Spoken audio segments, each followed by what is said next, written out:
नमस्ते।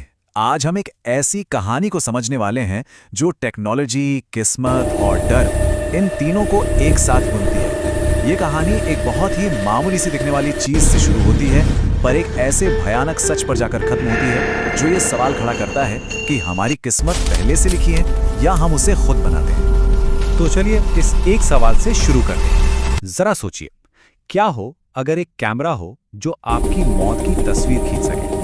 मतलब वो सिर्फ आपकी फोटो ना ले, बल्कि आपकी किस्मत की फोटो ले, और वो किस्मत आपकी मौत हो तो।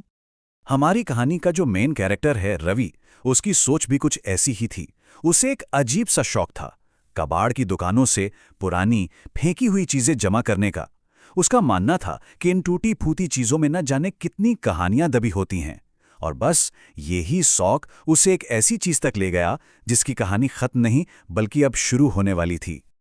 तो हुआ यूं कि एक दिन ऐसी ही एक धूल भरी कबाड़ की दुकान में रवि को एक डिजिटल कैमरा मिला। छोटा सा पुराना मॉडल था, स्क्रीन भी हल्की पीली पड़ चुकी थी। मतलब पहली नजर में तो कुछ खास नहीं लगा। लगा कि कबाड़ के ढेर में पड़ा एक और पुराना गैजेट है बस। पर कहते हैं ना, कभी कभी सबसे मामूली दिखने वाली चीजों के अंदर ही सबसे बड़े राज छुपे होते हैं। दुकानदार ने भी उसे एक अजीब सी वार्निंग दी। बोला, चलता है, बस कभी कभी अपने आप फोटो ले लेता है। रवि ने इस बात को मजाक में ले लिया। उसने सोचा, चलो कैमरे की एक छोटी मोटी खराबी होगी, एक अनोखी सी आदत। उसे क्या मालूम था कि ये कोई आदत नहीं बल्कि एक श्राप की पहली आहट थी। और यहीं से कहानी का असली खेल शुरू होता है। उसी रात जब रवि अपने कमरे में सो रहा था, उस पुराने कैमरे ने अपना काम करना शुरू कर दिया और उसने एक ऐसी तस्वीर खींची जो हो ही नहीं सकती थी। एक ऐसी फोटो जिसने हकीकत पर ही सवाल उठा दिया। आधी रात का वक्त और अचानक एक क्लिक की आवाज आती है। कैमरे की स्क्रीन खुद ब खुद ऑन हो जाती है और उस पर एक फोटो थी, एक ऐसी फोटो जो रवि की दुनिया को हमेशा हमेशा के लिए बदलने वाली थी। अब सबसे डरावनी बात पता है क्या थी? हकीकत और उस तस्वीर के बीच का फर्क। रवि ने जब घबराकर पीछे मुड़कर देखा तो कमरा एकदम खाली था, कोई नहीं था वहां। लेकिन कैमरे की स्क्रीन पर उसी कमरे में ठीक उसके पीछे एक लाश पड़ी थी, आंखें खुली की खुली, और वो सीधे कैमरे में देख रही थी। ये कोई टेक्निकल ग्लिच नहीं था, ये कुछ और ही था। अब जाहिर सी बात है, जब रवि ने ये बात अपने दोस्तों अमन, सिया और कबीर को बताई तो किसी ने यकीन नहीं किया। सब मजाक उड़ाने लगे। किसी ने कहा फोटोशॉप्ड है, किसी ने कहा कि अरे कैमरे में कोई खराबी होगी, हम सब ऐसा ही तो करते हैं, है ना? जब कोई चीज समझ से बाहर हो तो उसे टेक्निकल एरर बोलकर टाल देते हैं। पर उनका यह शक ज्यादा देर तक टिकने वाला नहीं था, क्योंकि अब वो कैमरा सिर्फ रवि को नहीं बल्कि उन सबको एक एक करके अपना निशाना बना रहा था। और फिर वही हुआ, क्लिक। वही जानी पहचानी आवाज। कैमरा टेबल पर पड़ा था, किसी ने उसे छुआ तक नहीं, और उसने एक और फोटो खींच ली। पर इस बार फोटो में कोई और था। और अब एक भयानक पैटर्न साफ नजर आने लगा था। ऐसा लग रहा था जैसे कैमरा एक एक करके सबको टारगेट कर रहा हो।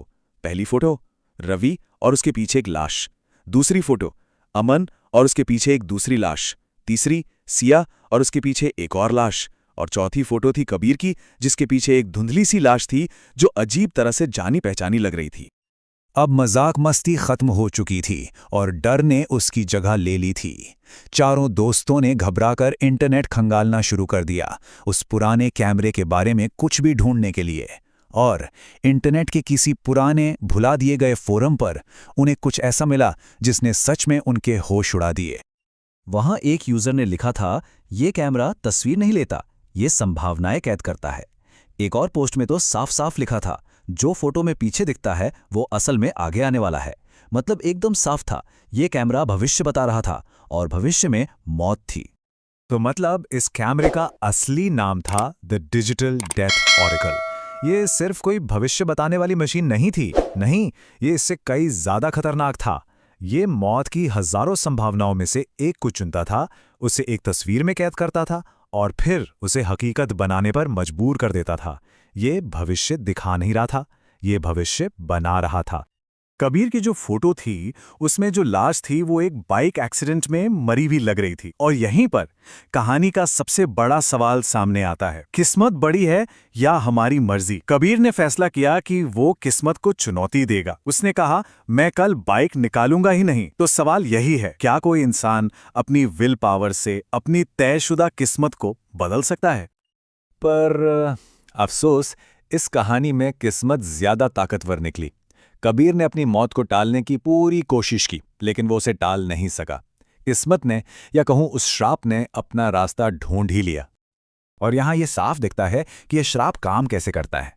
देखिए, कबीर की मौत बाइक से नहीं हुई, वो घर की सीढ़ियों से गिरकर मरा, लेकिन नतीजा बिल्कुल वही था। सिर पर वैसी ही चोट, शरीर भी उसी अजीब तरह से मुड़ा हुआ था। तो मतलब श्राप की शर्तें एकदम क्लियर थीं। वजह बदल सकती है, पर अंजाम नहीं बदलेगा। किस्मत को अपनी मंजिल मालूम थी, रास्ता चाहे कोई भी हो।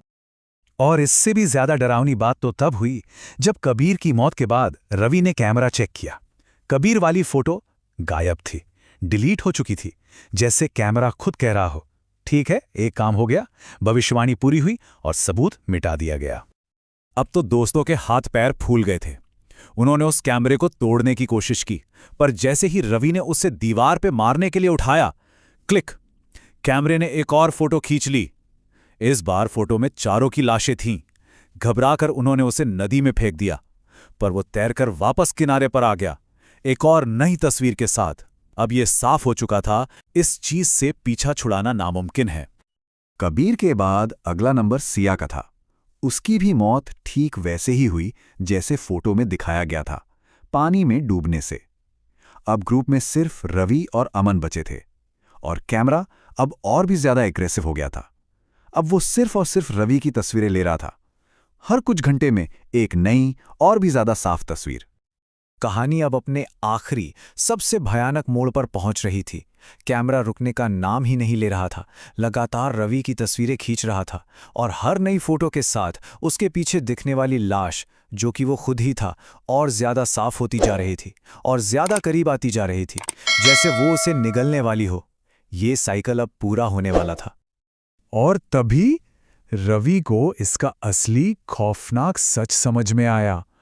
ये कैमरा सिर्फ एक पैसिव ऑब्जर्वर नहीं था जो बस भविष्य दिखा रहा हो। नहीं, ये एक एक्टिव फोर्स थी। ये उसे उस तस्वीर वाली सच्चाई की तरफ खींच रहा था, घसीट रहा था, उसे उस मौत को जीने पर मजबूर कर रहा था। यहां टेक्नोलॉजी कोई टूल नहीं थी, वो एक शिकारी थी। और फिर रात के 3:17 पर क्लिक, आखिरी तस्वीर ली गई। इस फोटो में रवि के पीछे कोई नहीं था, कोई लाश नहीं थी, क्योंकि अब तस्वीर में शिकार और शिकारी एक हो गए थे। रवि अब खुद वो लाश बन चुका था।